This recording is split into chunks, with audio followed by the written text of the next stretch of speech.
amma isin fakkeenyaa fi lafarratti foon namummaa qabdanii lafarratti wal fuutanii jirtanii akkamitti immoo jannata keessatti wal bukkee teessan akkamitti ijuma foonii kanaan wal argitan moo akkamitti wal argitu jannata keessatti?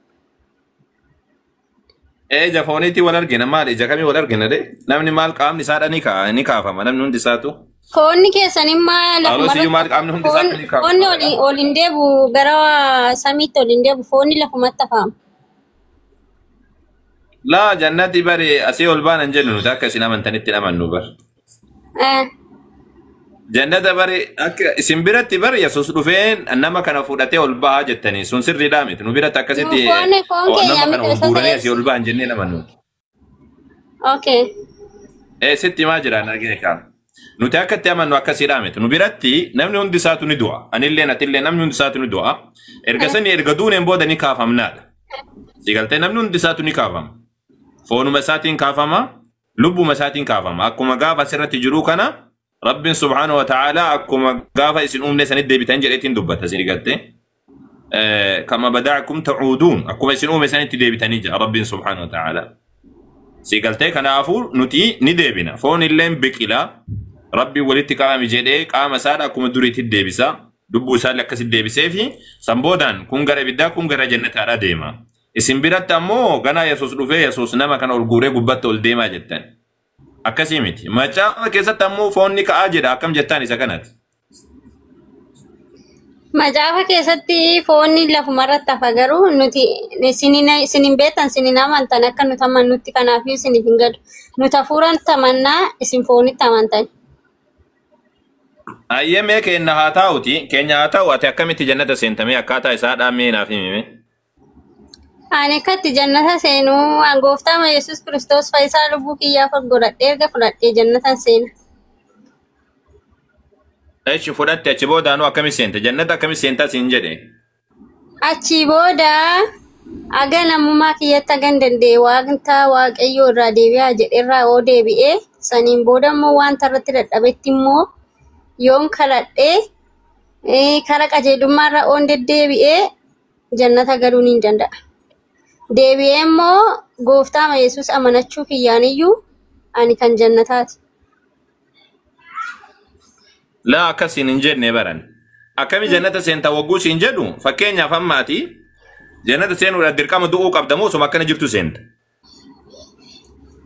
Indee akkamittiin akkanumaan seenaree foon kiyya kan lafaa lafumatti hafaa gaafa duuna hafuurri keenyaa waaqarra deemaa nuti hafuuraan waaqarra jiraanna malee fooniin hin jiraan. Maal jette? Nuti hafuuraan malee fooniin waaqarra hin jiraannu. Yaanni foonii lafumarratti hafaa. Okay, hafuuraan. Eega sani hafuuraan ol baatanii gara gubbaatti? Gaafa namni du'u hafuurri. Warri ibidda seenu hoo?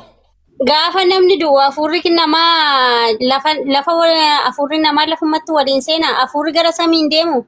Hafuurri sun samii deema hafuura sanatu jannata seena. Gaafa jannata seenu hafuurri sun hin boqotaa jechuudha. Lafarratti garuu hafuurri hin dhiphata.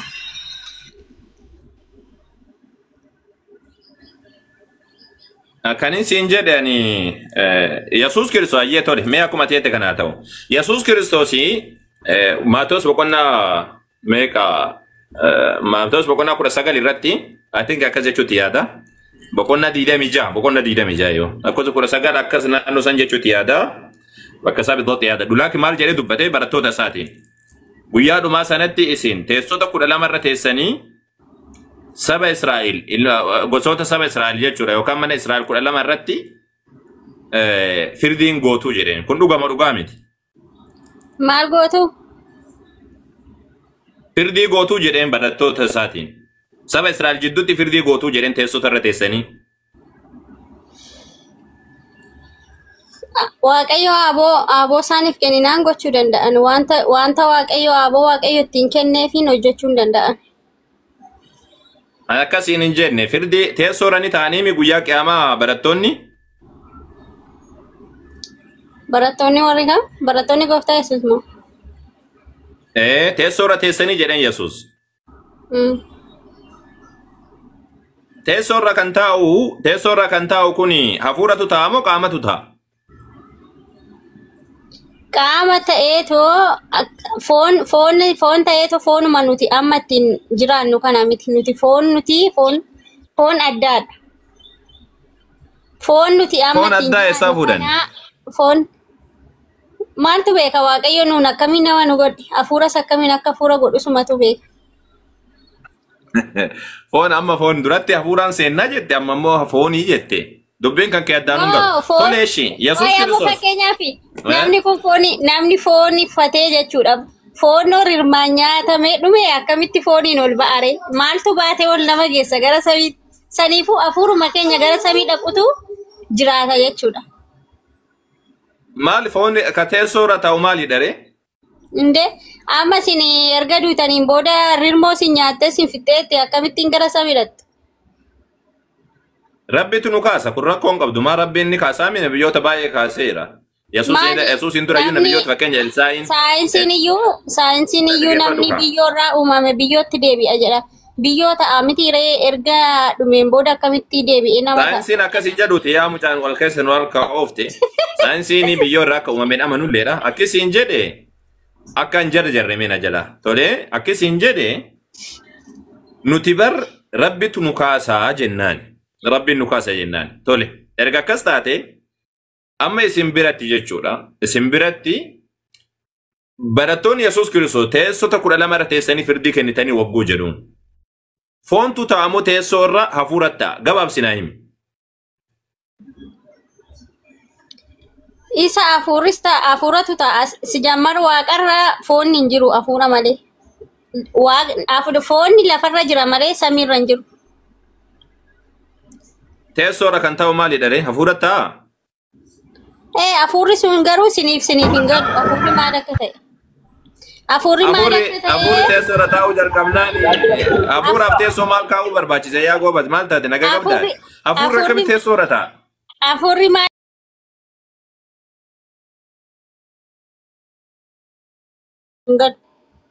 Nuuf galuu hafuurri maal akka ta'e hafuurri akkamiin akka jiraatu. Siifiyyuu hin galleeti yaa mucaa teenya.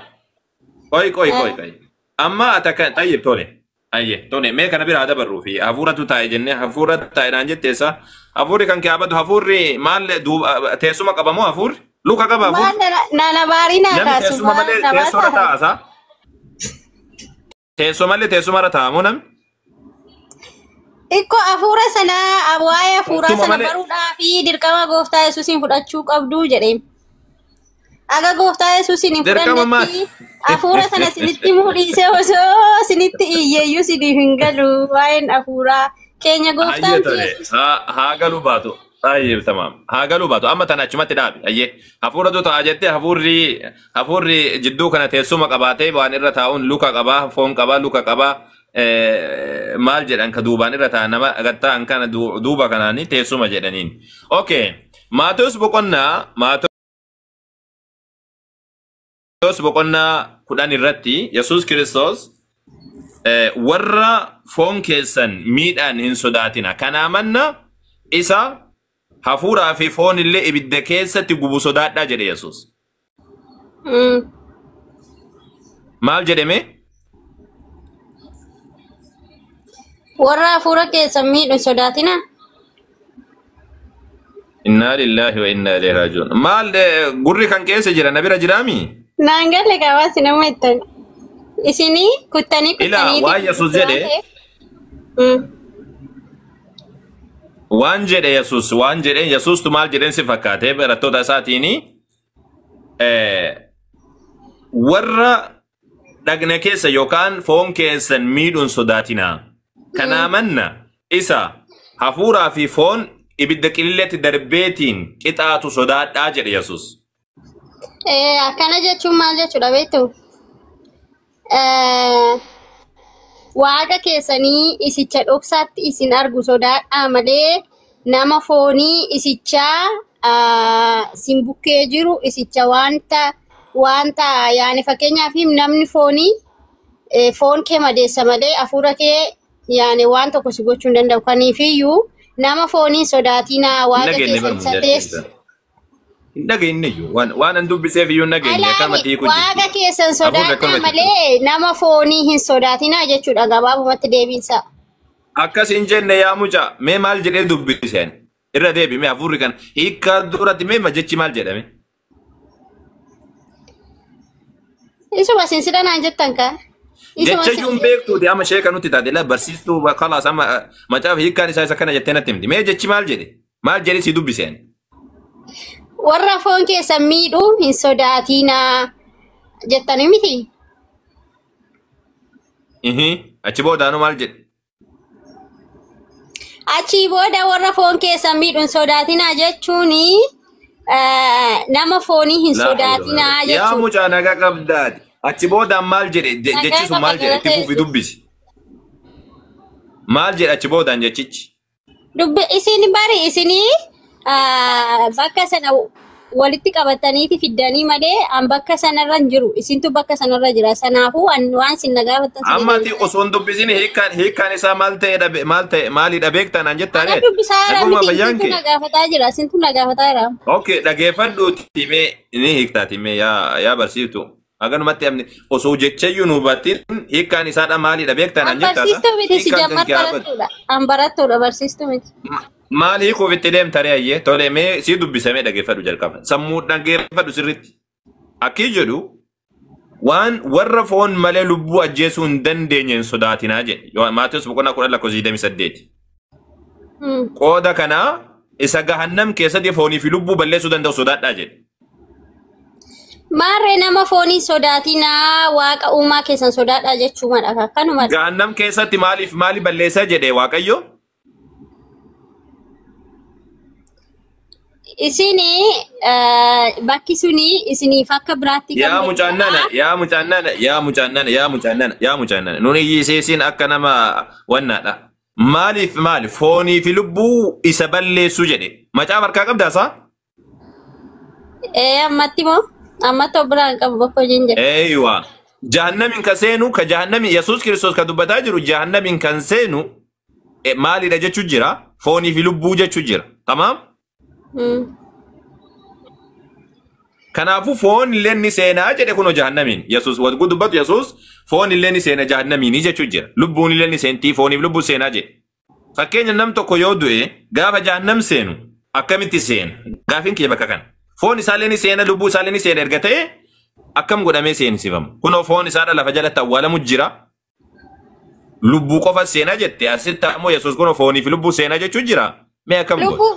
Lubbuuf hafuurri tokko miti si jammar. Lubbuun hafuura miti. Lubbuuf hafuura siin hin jenne yaa mucatti mataa guddaa.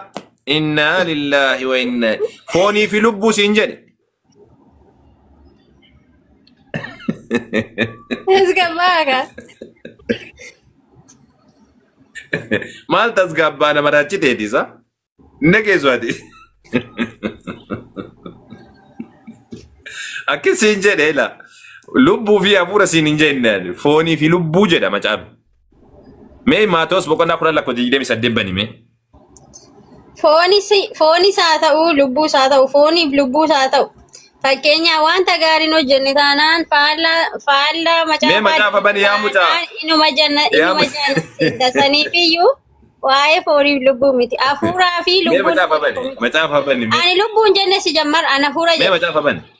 Anamma macaafa biraan jiru bakka hojiin jira. Macaafa bani mee. Bakka hojiin jira Mee macaafa. dubbisii kottu jala galliti. Macaafa. Tamam mee si dubbisaa.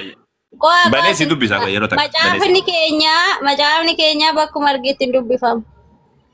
Namni macaafa takka Eessa irratti dubbifama dabaluu ree? danda'u irraa dhisuu hin danda'u. Saniifuu bakka marginetti nuti macaafa hin dubbisu. Eessatti dubbistanii? Bakka dubbifamuu qabutti dubbisu. Dirqama charchii dhaquu qabamu? Eessa bakka san dhaqnee dubbifna nutti mika. Hayyee maal jedhame warra foon namaa ajjeesanii lubbuu garuu ajjeesuu hin dandeenye hin sodaatina. Kanaa manna isa lubbuu fi foon maal jedha dubbisi? Mee achi qabaashisinii dubbisa. Warra foon namaa ajjeesanii meerre warra foon namaa ajjeesanii lubbuu garuu ajjeesuu hin dandeenye hin sodaatina. Kanaa mannaa isa lubbuu foon qilillee keessatti balleessuu danda'u sodaadha. Okay. Kanaafuu foonii fi qilillee keessatti maal balleessa Waaqayyo? Laala agasinitti maasi laayyuu sinoo yoo namni si deebises gaaffii madamatti deebistanii laali isa foon namaa ajjeesu isa warra foon namaa ajjeesanii lubbuu garuu ajjeesuu hin dandeenye jechuun namni tokko foon kee isa lafa yaa mucaa siin gaafanne ani asi siin gaafanne yaa mucattiin nan naga qabdan isa kanan beeka isa kana bakkee an jiru bakka kana warra foon namaa ajjeesanii dhabiti.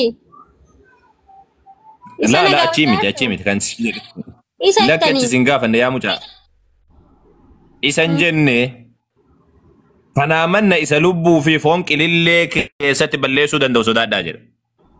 Lubbuu fi foon kan balleessuu danda'u eenyu?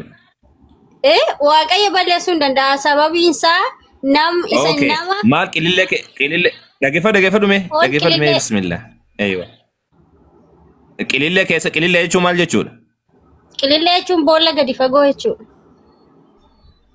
Boolli gadi fagoon kami? Yaani boolla gadi fagoo kan hin argamne qilillee jechuun kan akkasitti balleessuu danda'u jechuun kan sigatuu danda'u jechuudha. Kan bakka ati ol ka'uu hin dandeenye. Qililleen macaafa yoo dubbisteen beektu moo hafuurri kana sitti hin himne moo qilillee jechuun jahannam jechuudha. Qilillee jechuun si'ool kan jedhamu sana afaan Amaariffaatiin. Asitti amma macaafa Amaariffaa osoo bante si'ool. Boolla gadi fagoonis jahannamnis qililleenis tokkumadha. Boolla gadi fagoo jechuun dukkana jechuudha. Tamam. Hayyee tole achitti qabi. Lubbuu fi foon balleessaa miira achi keessatti? Isa lubbuu foon qilillee keessatti gad darbuu danda'u. Keessatti balleessuu danda'u sodaadhaa jedhe.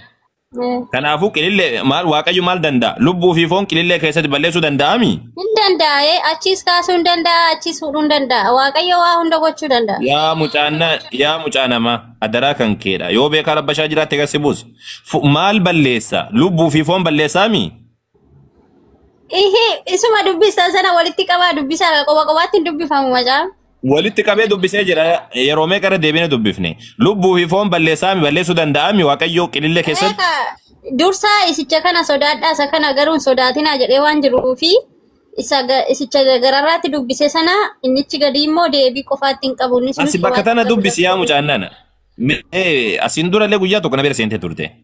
Bilaashuma akkanumas wannaan akkanumatti waan beekumsa qabu akkanumatti laa mana tokkotti na qunnamtee turte. Mee lubbuu fi foon qilillee keessatti balleessuu kan danda'u jedheem Yesuus. Maal balleessuu danda'a jedhe lubbuu fi foon jedheemi? Hin balleessine misa balleessuu danda'u sodaadhaa jedhe. Wannaan beekumsarra duubatti hafaataftuudha yaa mucaateen. Maal ati macaafa argitee dubbistuu hin dandeessu moo? Sinitti himaa bakka biraatti wanna jedhi maali kun? Maal natti himtasaa? Macaafa dubbistee hubachuu hin dandeessu moo? Taa'u isinii jechuudha gaaffii